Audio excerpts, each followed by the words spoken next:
C'était lors d'une balade, d'une prospection sur le territoire des Trois-Monts. On a découvert sur le site des éléments qui nous ont un petit peu interpellés.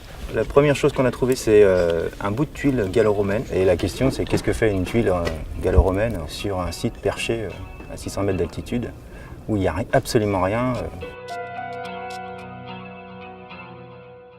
Le Mont Châtel, c'est une colline du Revermont qui culmine à 600 mètres d'altitude, avec un large panorama ouvert sur toute la plaine de Bresse. On est à 18 km au nord-est de la première ville antique du Haut Moyen-Âge de cette époque. Ce site dit des trois collines, avec le Mont Mion au nord, le Mont Châtel au centre et Montfort au sud, et qui sont d'ailleurs à l'origine de plusieurs légendes, dont celle de Gargantua.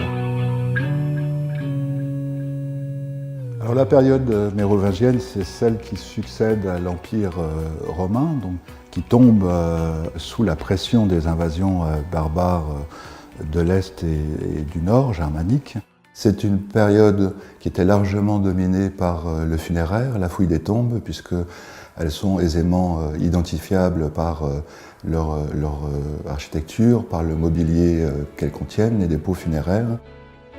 Le Mont Châtel est une création de la seconde moitié du VIe siècle et on pense que l'habitat est abandonné dans le courant du 8e siècle, mais qu'on continue malgré tout à inhumer encore ponctuellement dans ces églises, tout simplement parce qu'on a encore des proches et les églises perdurent un petit peu plus longtemps avant la ruine totale de l'établissement.